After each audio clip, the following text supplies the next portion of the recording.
itu Bu Rosti, ini kan sesuai yang dijelaskan oleh Bang Nasrullah bahwa sebenarnya proses hukum masih terus berjalan. Ini artinya juga masih ada kemungkinan ataupun kesempatan bagi Ferdy Sambo, Putri Chandrawati, Kuatma'ruf dan terdakwa lainnya untuk mengajukan banding, Bu.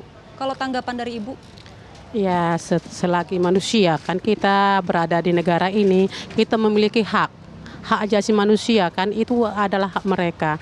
Mereka mau banding, mereka mau PK atau mereka mau kasasi, itu adalah hak mereka. Kami sebagai ibu daripada anak kami yang telah korban, kami hanya menuntut, meminta, mengharap agar kami diberikan keadilan dengan hukum yang seadil-adilnya di negara kita ini. Ini artinya dengan setidaknya vonis kemarin yang sudah dijatuhkan oleh Majelis Hakim di Pengadilan Negeri Jakarta Selatan ini sudah cukup untuk memenuhi rasa keadilan yang Ibu tuntut? Ya, sampai saat ini karena hakim telah memberikan vonis seturut dengan dakwaan yang terpenuhi dengan pasal 340, hakim telah tadi dari kemarin juga kembali ke belakang, kami yakin hakim sebagai perpanjangan tangan Tuhan, sebagai utusan Tuhan, ya menjadi hakim di muka bumi. Kami mempercayai hakim akan menegakkan hukum yang seadil-adilnya di negeri ini. Diwujudkan sekarang dengan mujizat daripada Tuhan. Kuasa Tuhan telah bekerja di persidangan pada kemarin, hari ini, dan seterusnya besok. Baik, Bu Rosti, ini kan masih ada 2 terdakwa lagi ya Bu, Ricky Rizal nanti siang dan juga Richard Eliezer. Khususnya Richard Eliezer, harapan Ibu vonisnya seperti apa Bu? Apakah lebih berat daripada tuntutan? Buat Eliezer sebagai anak muda yang masa depannya masih panjang, dari awal persidangan dia telah datang sujud memohon dan mengakui kesalahannya. Semogalah kejujuran daripada perbuatannya ini dia benar-benar bertobat, karena masih panjang perjalanannya. Nanti biarlah juga hakim yang menentukan hukuman yang pantas buat Eliezer sebagai justice kolaborator. Kalau kami keluarga tidak mau mendahului daripada proses itu dan tidak bisa kami menentukan itu. Biarlah kami serahkan kepada hakim seperti kepercayaan kami, hakimlah sebagai perpanjangan tangan Tuhan yang memberikan hukuman kepada Eliezer. Arif dan bijaksana sekali. Betul, jawaban Ibu. Bapak. Beliau tidak memprovokasi tuduhan itu, beliau hanya menyampaikan sebuah pendapat, pemikiran yang di situ penuh nilai-nilai hukum, nilai-nilai moral yang sangat tinggi. Setuju Bang. Mungkin dari Pak Samuel juga Pak. Iya, saya memang sependapat dengan istri saya ya. Seperti yang saya diutarakan istri saya tadi di awal bulan 10 yang lalu, dia telah datang ke hadapan kami berdua bersujud, minta ampun, minta maaf di hadapan kami dan mengakui semua kesalahan dia di hadapan kita. Dan dia pun berjanji untuk mengungkap kasus ini di hadapan majelis hakim dengan sejujur-jujurnya.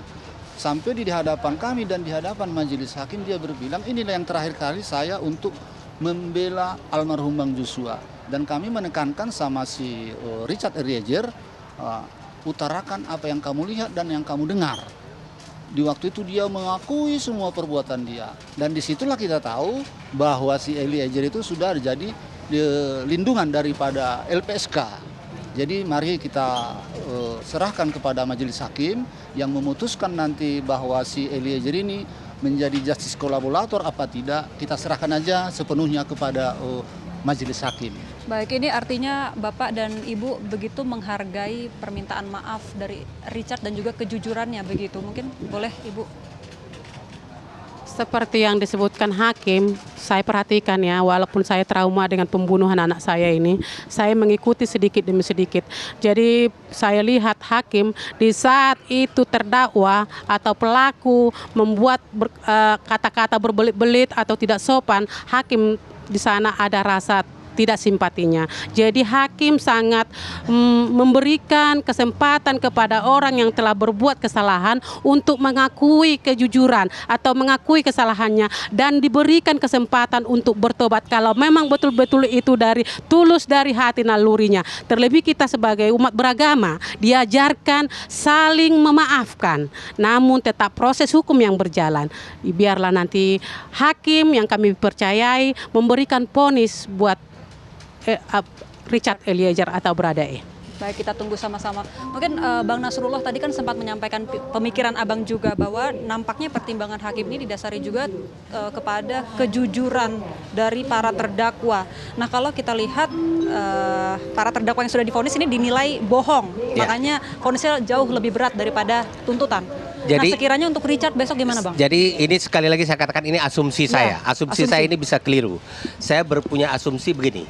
Majelis Hakim ini sekarang sedang memberikan sebuah pendidikan dan pembelajaran kepada masyarakat. Orang-orang yang di dalam proses persidangan berbohong, yang nyata-nyata faktanya sudah diketahui tapi masih berkelit, masih mutar-mutar, dia akan diberikan sanksi. Tapi orang-orang yang di ruang sidang, dia menyesali perbuatannya, dia mengakui perbuatannya sebagai sebuah kesalahan, dan kemudian dia meminta maaf dengan tulus, dia akan diberikan apresiasi, bukan sanksi. Nah, saya melihat ke arah sana. Itu pemikiran saya, tapi bisa saja nanti saya keliru ya, tetapi saya melihat ke arah sana. Nah, pertanyaannya adalah, apakah jaksa penuntut umum tidak memberikan apresiasi kepada Richard Eliezer? Saya menyatakan jaksa penuntut umum sudah memberikan apresiasi. Karena kalau bicara pelaku yang menyebabkan hilangnya nyawa orang lain itu, yang secara fisik adalah dua orang, Richard dan Sambo.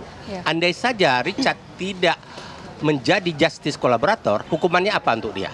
Bisa mati atau seumur hidup. Betul. Nah, kemudian karena dia sudah memberikan pengakuan dan minta maaf dan jujur di ruang sidang, jaksa penuntut umum dari mati atau seumur hidup itu diturunkan menjadi 12. Nah, masalah ini 12 ini cukup apa tidak kompensasi yang diberikan, kita bisa berbeda pendapat. Bahkan ada para pakar yang mengatakan, ya kalau bisa dinolkan deh ke dia.